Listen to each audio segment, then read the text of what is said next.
명태균 씨가 뭐 이번에도 뭐 자기도 구속 취소해달라고 얘기를 하고 있다고 하는데 어쨌든 각종 의혹들이 나올 때마다 이준석 의원 당시 당대표 국민의힘 당대표의 이름들이 거론이 되고 있습니다. 이 부분에 대해서 뭐 질문들을 좀 해주시겠지만 이 부분만큼은 내가 확실하게 얘기할 수 있다는 부분들이 좀 있을 것 같습니다. 계속 뭐 말씀해 그러니까 이런 큰 게이트를 할 때는요, 우리가 전지적 시점에서 보는 순간부터 많은 게 망가집니다. 뭐냐면 지금 이제 많은 국민들도 명태균 게이트의 각 주체들의 어떤 행동이나 말들을 다 아는 상태에서 그때로 돌아가가지고 이때 왜 이랬어? 이러면 사실 각각의 주체는 할 말이 별로 없습니다. 왜냐하면 그때 저는 제가 보는 관점에서의 그 범위 내에서만 보고 이제 행동을 하는 거잖아요. 근데 예를 들어 김영선 의원 공천이 됐다. 김영선 의원이 지금은 뭐 수돗물도 드시고 해가지고 대중적 이미지가 굉장히 안 좋아졌지만은 그 당시 2022년 시점으로 돌아가 보면은 공천을 탈락시킬 사유는 명확하지 않은 사람이었거든요. 그런데 이런 것들이 이제 계속 이제 보도가 되면서 저한테 많은 질문이 들어오고 하는데요. 글쎄요, 저는 지금 명태균 게이트 제가 처음 시작할 때 얘기했던 것처럼 명태균이라는 사람은 윤석열 대통령의 메신저 역할을 했다. 그리고 2024년 김영선 의원 공천에 대해 가지고는 보여준 텔레그램 메시지 자체로는 김건희 여사의 공천 개입을 단정지을 수가 없다. 그러니까 완결성이 떨어진다. 그리고 여론조사 관련해 가지고는 구설은 오르겠지만 실제 이것 때문에 형사적인 처벌을 받기는 어려울 것이다. 이런 것들 제가 처음에 그냥 제가 증언자 입장에 다 증언해 준 것들은 다 맞았거든요, 지금. 그렇기 때문에 남는 것이 무엇이냐를 봐야 되는데 원래 이런 거 다루면 노이즈가 되게 많이 낍니다. 예를 들어 조국 대표 건을 다룰 때만 하더라도 보면은 처음엔 사모펀드로 시작해서 나중엔 표창장 위조만 남았잖아요. 저는 명태균 사건에 있어가지고 이제 남은 거는 2022년 공천에 있어가지고 윤석열 대통령이 과연 당의 업무를 방해할 정도의 불합리한 개입을 했느냐 정도가 이제 검찰이 수사하는 지점인 것 같거든요. 네. 그런데 저는 그거는 오히려 지금 시점에서는 검찰 수사 결과가 나와봐야지 알 수 있는 거다. 네. 왜냐하면 저는 윤석열 대통령과 이 문제에 소통한 바가 없습니다. 저는 그럼 여쭤보면 이준석 의원에게 당시 이제 22년으로 들어가면 이제 이준석 대표에게 명태균 씨는 어떤 존재였습니까? 제가 그 정확히 얘기했던 것처럼 처음에 대통령실 관계자가 제가 무슨 대통령한테 명태균 씨를 소개시켜줬다고 했잖아요. 근데 제가 아니라고 했잖아요. 실제 드러난 것도 아니죠. 김영선 의원이 소개시켜준 것이고 저는 그와 무관했던 것으로. 자, 그러면 명태균이라는 사람은 윤석열 대통령이 뭔가를 전할 때 메신저로 사용하던 사람입니다. 그래서 윤석열 대통령이 당 대표실 쪽에다 뭘 전달할 때가 있을 때 이 명태균이라는 사람이 저희 비서관한테 연락해가지고 소통했던 이력이 다수 있습니다. 그러면 그때도 윤석열 대통령의 메신저라고 인식을 하고 있었다는 얘기네요. 나온 거 이제 문자로 공개된 거 보면은 네.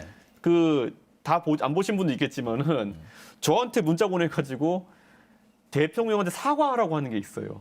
대통령이 미안하다고 해라, 잘못했다고 해라, 뭐 이런 내용이 있어요. 그거는 저를 위해서 일하는 사람이 아니라 대통령을 위해 일하는 사람인 것이 명확한 것이죠. 그러니까 이거를 지금 조각조각 유리한 것만 바탕으로 해가지고 얘기할 것이 아니라 전체적으로 보고 가면은 대통령을 위해서 일하던 분이 맞습니다. 오늘 뭐 시사인에서 공개된 카톡 내용도 보면 네. 명태균 씨와 이준석 의원이 대화를 나눴던 거 보면 예를 들어서 당시에 이제 친윤들로부터 압박을 받을 때도 좀 상의도 하고 대화도 나눴고 그런 사이죠. 전체를 공개하면 이렇습니다. 거기 보면은 김건희 여사한테 자기가 작업을 해보겠다는 얘기 취지를 하거든요. 그래서 제가 그게 되겠습니까? 이런 식으로 이야기하고 어차피 저는 그때 그 공개 안 된 카톡 내용이 뭐가 있냐면 어차피 김건희가 꾸민 일인데라고 제가 했습니다. 예. 그러니까 그런 것이 편리만 남아가지고 지금 나오고 있기 때문에 그런 것이고 실제로 제가 뭐 김건희 여사한테 부탁해 주세요 이랬으면 그것도 같이 공개했겠죠. 그건 아니잖아요. 그러면 그때 22년 5월 9일 날 이때 이제가 사실은 그 김영선 전 의원이 처음에 창원 의창에 공천을 받을 때 그때인데 우리가 다 알고 있는 대통령의 육성과 여사의 육성이 나왔잖아요. 김영선이 좀 해줘라. 당시 당대표였는데 혹시 대통령이 공천에 앞서 이제 말씀하신 것도 있는데 대통령이 명태균 씨를 통해서 또는 명태균 씨가 영향력을 행사해서 당시 공천에 개입하고 있구나 이런 의심은 안 가져보셨습니까?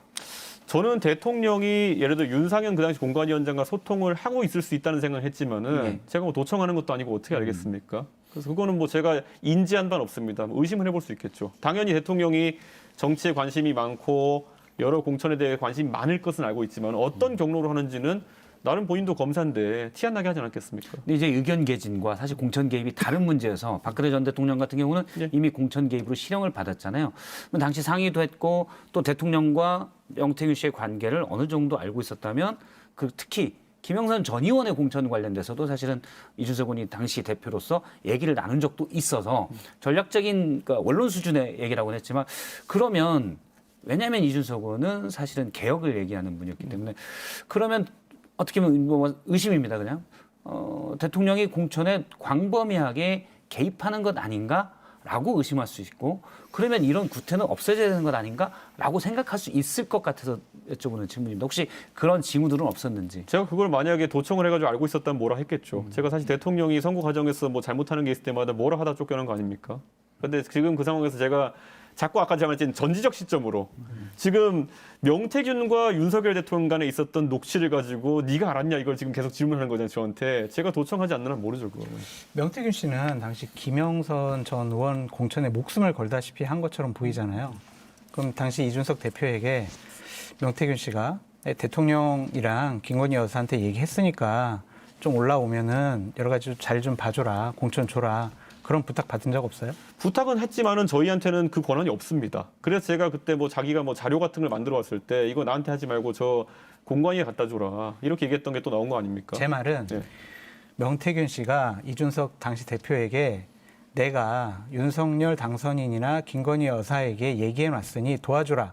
그러니까 윤석열, 김건희라는 단어를 들으신 적 있냐고요? 없습니다. 명태균 씨. 저한테 그렇게 얘기하진 않았고요. 거꾸로 지금 확인된 거로는 대통령한테 얘기할 때 뭐 이준석 대표나 윤상현 공관위원장이 반대하진 않을 것 같으니 당신들이 좀 이걸 해서 윤핵관이라고 하는 두 분 의원들을 설득해달라는 취지로 얘기한 적은 있는데요.